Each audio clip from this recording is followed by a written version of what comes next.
ચલો આજે આપણે 0 નો વર્ગ અને વર્ગમૂળ શોધવાનું છે.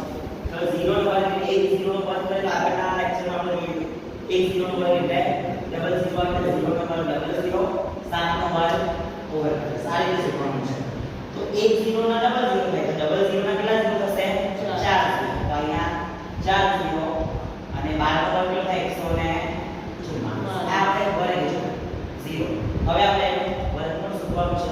જો 1 0 નું વર્ગ ડબલ 0 થાય તો ડબલ 0 નું વર્ગમૂળ કેટલું થાય 1 0.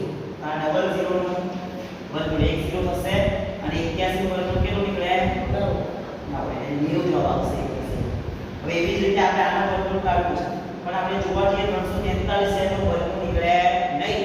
કોઈનો વર્ગની સંખ્યા નથી એટલે આનો વર્ગમૂળ નીકળી શકે બરાબર.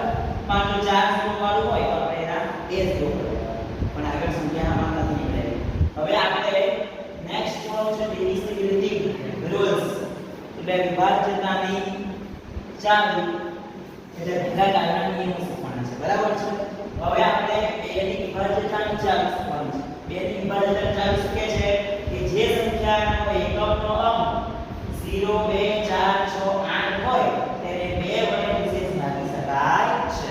તો અહીંયા જો આ સંખ્યાઓ 260 છે 242 46 અને 500 એ બધામાં એકમનો અંક જો 0 2 4 6 8 છે તો આને 2 વડે ભાગી શકાય.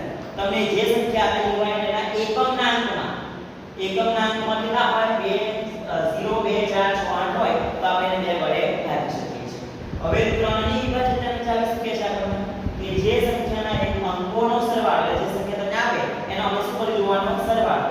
તો એ સરવાળો કેટલો હોવો જોઈએ 3 નો અવયવી હોવો જોઈએ એટલે 3 ના ઘડિયામાં આવતો હોવો જોઈએ બરાબર. ધારો કે અહીંયા આપણી પાસે સંખ્યાઓ છે એમાં પહેલી સંખ્યા કેટલી છે 324 એનો સરવાળો લખીએ આપણે. ચલો 4 ને 3 7 7 ને 2 9 તો 9 છે 3 ના ઘડિયામાં આવે એટલે 3 નો અવયવ છે તો એ શું કહેવાશે 3 વડે ને વિશેષ ભાગી શકાય છે. તો એવી બીજી સંખ્યાઓ લો 411 તો બંનેનો સરવાળો કરો એટલે 4 1 5 1 6 6 પણ 3 નો અવયવ છે તો આને 3 વડે વિશેષ ભાગી શકાય છે. 201 બરાબર. તો આને પણ આપણે રીતે ભાગી શકીએ. જો અહીંયા 2 ને 3 તો 3 પણ 3 નો અવયવી છે. અવયવી એટલે 3 ના ઘડિયામાં આવતો હોવો જોઈએ બરાબર.